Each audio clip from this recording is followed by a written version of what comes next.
ሩታና አብርሽ እንግዲህ በድጋሚ ተገናኝተዋል ማለት ነው። ሩታ ካሁን በኋላ አብርሽን ማግኘት አልፈልግም፣ ከሱ ጋር ያለኝ ነገር ጨርሻለሁ ብላ ነበረ።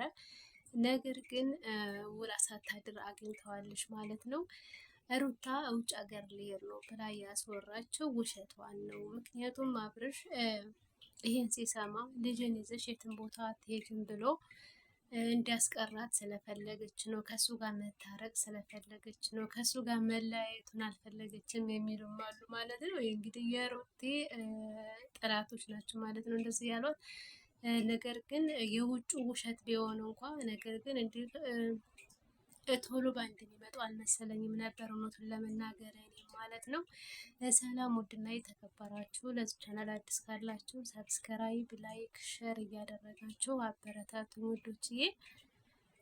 እንግዲህ ሩታ ውጭ ሀገር ሂጄ መለወጥ እፈልጋለሁ እስከ 5 ዓመት ድረስ አንተ ስለማያገባ ስለ ልጅ ይችን እድል ተጠቅሜ ይዤ እወጣለሁ ስትል ነበረ ማለት ነው። እንግዲህ በእርግጠኝነት ይሄን ያለችው አብርሽ እንዲያገኛትና እንዲከለከላት ስለፈለገች እንዲሁም ደግሞ እንዴት ይችን እድል ተጠቅሜ ይዤ እወጣለሁ ማለት እኮ አልሰጠውም፣ ይዤ ሂጄ እዛ ብዙ ዓመት እኖራለሁ ለማለት ነው። አይገርምም? ግን ሩቴን ስትል ምን ለማለት ፈልጋ ነው? ያውም በሚዲያ። ስለዚህ ያኔ እንደዛ ያለችው ከአብርሽ ጋራ ነገሮቹ እንዲዘላዘሉ ትፈልጋለች ማለት ነው። ሌላው እንግዲህ አብርሽም ሩትን ሲያናድዳት ነበረ። እንግዲህ ሩቴ በቅርብ ነው የወለደች፣ አራስ ነች። እንዲሁም ደህና ናት፣ ያኔ ሰውነቷ ማሻላ ጥሩ ናት። ነገር ግን አብርሽ እንግዲህ እሷን ሲያናድዳት ነበረ። በጣም ወፍረሻል፣ መቅጠን አለብሽ ምናምን እንዲሁም ስፖርት ስሪ ምናምን ሲላት ነበር። እና እንግዲህ እሷን ለማናደድ ያላደረገው ነገር የለም። እሷ ግን ወይ ፍንክች አላለችለትም ማለት ነው። እንዴት እንደዛ ይላታል ማለት ያኔ ብቻ አላቅም። እሱም እንደዛ በሆነ ነገር እንትን ይላታል፣ እሷም ደግሞ እንደዛው። ብቻ ይች ነገር መነጋገሪያ ለመሆን ይመስለኛል ማለት ነው ውዶችዬ። እንግዲህ የቡታጅራ ፍቅር ይመለስ እያሉ ነው ማለት ነው። እንግዲህ አብርሽ እና ሩቲ ስለተጣሉ ቡታጅራ ፍቅር የለም ማለት ነው።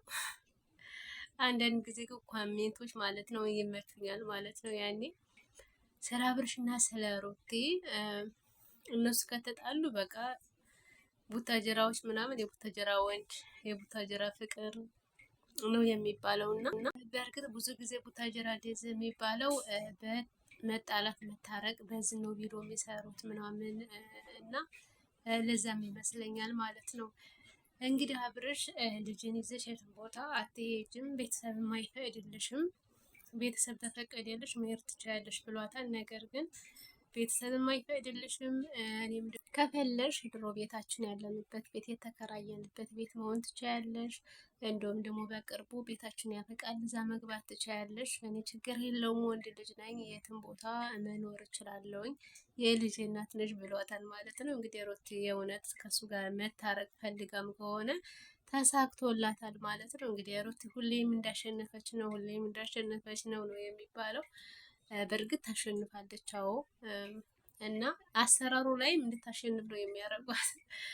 ለማንኛውም እኔ ፊቱንም ድራማ እንደሆነ ተናግሬያለሁ ማለት ነው። አሁን ደግሞ በምን ይመጣሉ መሰላችሁ? እኔ ሁሌም ስናገር በዛ ነገር ነው የሚመጡት ማለት ነው። አሁን ያን ውሳኔ አልወሰነችም፣ ቀረሁ አላለችውም፣ አልቀርም እሄዳለሁ ነው ያለችው ማለት ነው። ነገር ግን አሁን ደግሞ ሩታ ቀረች፣ ሩታ ቀረች፣ ታገር መውጣቱን ተወችው ምናምን ይባላል ማለት ነው። ከዛ እንደገና ደግሞ ቤት ገባች ይባላል ማለት ነው። ቤቷ ትገባለች፣ ገባይ ትባላለች። ከዛ እያለ እያለ እያለ ይቀጥላል ማለት ነው። ከዛ አብርሽ ጋር ያለው ነገር ይቀጥላል፣ ይገናኛሉ ምናምን ማለት ነው ለቪዲዮ። ከዛ ሄርሜላን በመሀላቸው ትገባለች። ብቻ እንደዚህ እያለ ነው የሚቀጥል ማለት ነው ወዶች። እንግዲህ ለዚህ ቻናል አዲስ ካላችሁ ሰብስክራይብ፣ ላይክ፣ ሸር አድርጉ። እኔ በምን እንደሚመጡ ወደፊት ማለት ነው ወደፊት በምን እንደሚመጡ የምር ይታወቀኛል ማለት ነው። አሰራራቸው ላይ ምናምን ይለየኛል ማለት ነው። ስለዚህ ለስራ ነው ለድራማ ነው እነሱ ያኔ ለዩቲዩብ ነው የሚሰሩት ማለት ነው ውዶችዬ። እና ለዚህ ቻናል አዲስ ካላችሁ ሰብስክራይብ፣ ላይክ፣ ሼር እያደረጋችሁ አበረታቱኝ። ኢንሻአላህ እኛም አንድ ቀን በራሳችን ስራ እንመጣለን። እንደዚህ ስለ ሰው ምናምን እንትን ማውራት ማስፈላጊ አይደለም ማለት ነው። አመሰግናለሁ።